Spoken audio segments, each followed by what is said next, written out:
Hello students, welcome to my YouTube channel. Last ভিডিওতে আমরা চার্জের ইন্ট্রোডাকশান, কোয়ান্টাইজেশন অফ চার্জ এবং সেই রিলেটেড কিছু নিউমেরিক্যাল সলভ করে নিয়েছিলাম। আজকে আমরা ইলেকট্রিক ফিল্ড নিয়ে ডিটেলসে আলোচনা করব। তাহলে চলো স্টার্ট করা যাক। আচ্ছা, ইলেকট্রিক ফিল্ড এটার মানে হচ্ছে তড়িৎ ক্ষেত্র। এটাকে কি বলছে? ফিল্ড মানে হচ্ছে ক্ষেত্র। মনে করো আমি একটা এইরকম আমি ক্ষেত্র ইমাজিনারি, এটাকে আমি একটা কল্পনা করে নিচ্ছি। এবারে মনে করো একটা আমি প্লাস কিউ বা কিউ জিরো, এটা কি হয়? এটা টেস্ট চার্জ। এটা একটা টেস্ট চার্জ সবসময় জানবে একদম স্মল হয়, খুব ছোট্ট, এবং এর চার্জ বা আধান হবে পজিটিভ। টেস্ট চার্জকে আমি এই ফিল্ডের মধ্যে নিয়ে যাওয়ার চেষ্টা করছি। যেই দেখা গেল কিছুটা যাওয়ার পরই হঠাৎ করে দেখা গেল যেই এর কাছাকাছি টেস্ট চার্জটাকে আনা হলো, সঙ্গে সঙ্গে দেখা যাচ্ছে এর উপর কিছু একটা বল প্রয়োগ হয়ে এই যেন মনে হচ্ছে এই চার্জটাকে দূরে ঠেলে দিচ্ছে। তার মানে কি বাইরের দিকে ঠেলে ফেলে দেওয়ার চেষ্টা করছে। তো আবার দেখা যেতে পারে হয়তো এই টেস্ট চার্জটাকে যেই আমি এই ফিল্ডের ভেতরে নিয়ে যাওয়ার চেষ্টা করছি, হঠাৎ করে দেখা গেল কোনো একটা ফোর্স একে বা বল ভেতর দিকে হঠাৎ করে টেনে নিল। তার মানে কি হচ্ছে? টেস্ট চার্জটার উপর হয় একটা বিকর্ষণ বলও কাজ হতে পারে বা একটা আকর্ষণ বলও কাজ হতে পারে। আচ্ছা, যে কোনো মনে করো একটা চার্জের উপর বিকর্ষণ বল কখন কাজ হবে? যখন দুজনেরই আধান সেম থাকবে, তখন কি হবে? রিপালশন বা বিকর্ষণ বা রিপালস। আর যখনই দেখবো একটা পজিটিভ আধান আর একটা নেগেটিভ আধান থাকবে, যদি পজিটিভ বা সেম যদি হয়, দেখা যাবে একটা পজিটিভ আর একটা নেগেটিভ আধান থাকছে, তাহলে এরা পরস্পরকে কি করবে? আকর্ষণ বা অ্যাট্রাকশন। তার মানে এটা থেকে কি বুঝলাম?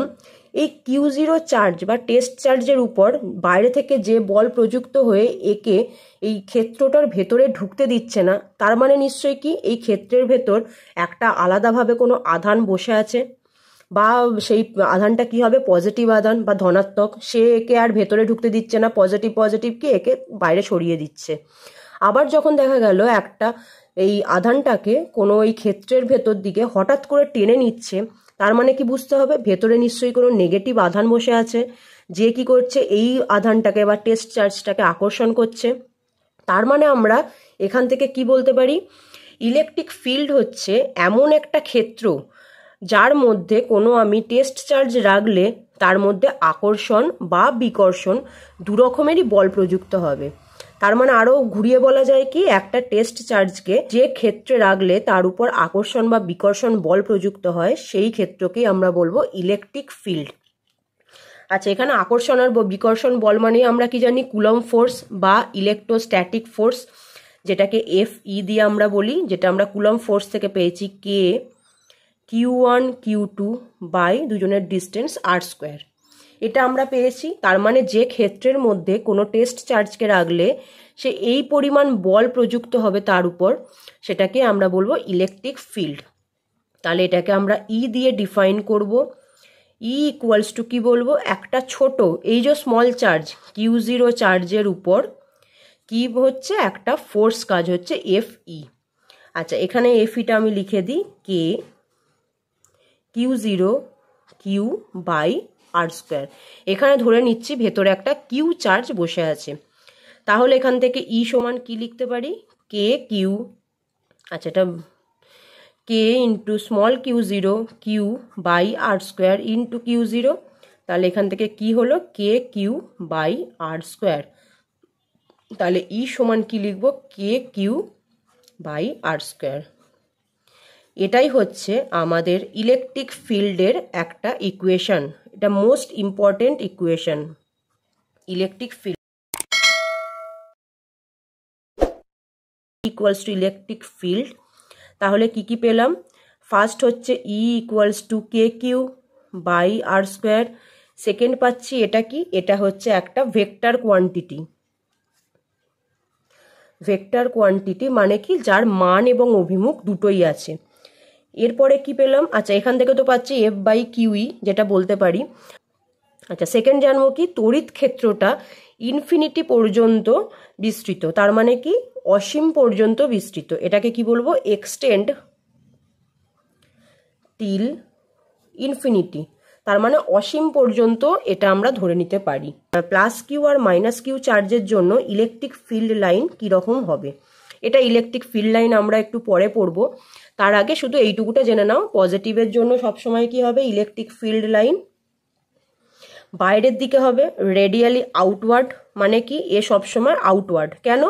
কারণ কি অন্য যদি কোনো চার্জকে আমি এই প্লাস কিউ চার্জের কাছে আনতে চাই, সে কি করবে, বাইরের দিকে একটা বল প্রযুক্ত করবে, বাইরের দিকে একটা বল প্রয়োগ করছে, তাই জন্য কি হচ্ছে এর ডাইরেকশন আউটওয়ার্ড। আর মাইনাস কিউ এর জন্য ডাইরেকশন হবে সবসময় ইনওয়ার্ড।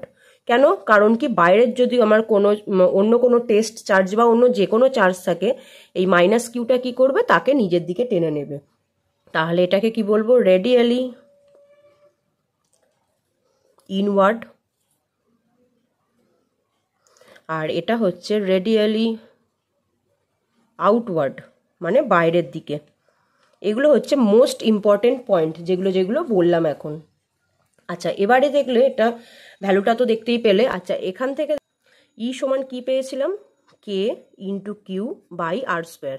এটাও দেখো নিচে আর এর স্কোয়ার আছে, তার মানে কি এটা একটা ইনভার্স স্কোয়ার ল, 1/r এর স্কোয়ার।